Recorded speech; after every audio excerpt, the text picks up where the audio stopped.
د هرات یو شمېر اوسیدونکي د هرات تورې غونډۍ د سړک د خرابوالي څخه سر ټکوي.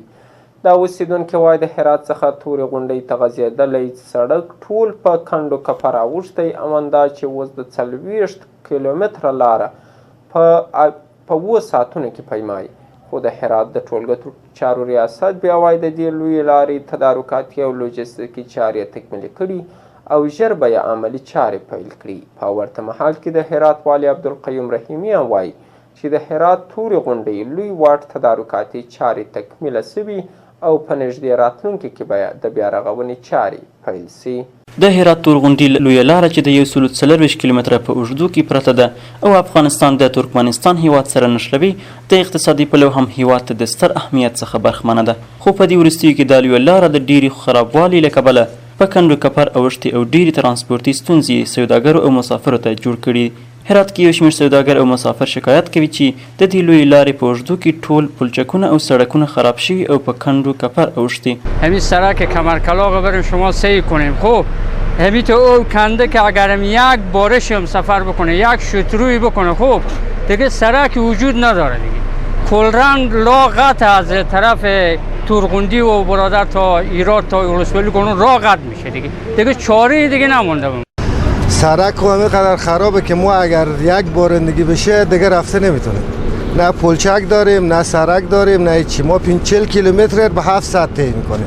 همین فعلا با خشکه ولی با ترنمی که باشه خدا میدونه که چی روزگار است. په ورته مهال کې عبدالله حمایت د ټولګټو ریاست مشر وایي د دې لویې لارې تدارکاتي او تخنیکي چارې یې تکمیلي کړي او راتلونکي اونۍ کې به یې د بیا رغونې عملي چارې پیل کړي.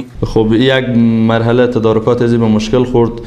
ابتدا موسروی و دیزاین و تمام کارهای تکنیکی از طرف ریاست تکمیل شد و منظوری را وزارت گرفتیم که این پروژه خوشبختانه انشاءالله اگر زندگی بود و نمردیم هفته آینده شاهد شروع شدن کار از اینیم و به مدت 1 ماه تکمیل میکنیم به شما. و پل دشیخ و پروانه و 2 پل که شورای را تورغوندی، پل بزرگ شورای را تورغوندی بود. اگرچه پارسال یک سلسله ترمیمات ما کردیم ولی متاسفانه سیلابایی که پارسال شد او ترمیمات کفایت نکرد و پلا در معرض خطره.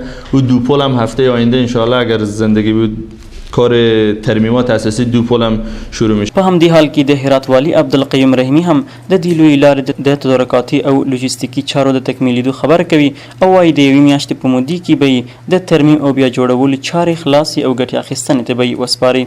و امو پروسه تدارکاتیش تکمیل شده و امی جلسه قبلی اداری را که داشتیم به صورت گرفت و انشاءالله که در زودترین فرصت او کار شروع. د یادونه وړ ده چې د هرات تورغونډۍ لویه لارې په بیا رغونې سره به پر دې لار د مسافرو او سوداګرو لپاره د تګ راتګ په پروسه کې به پوره اسانتیاوې راشي.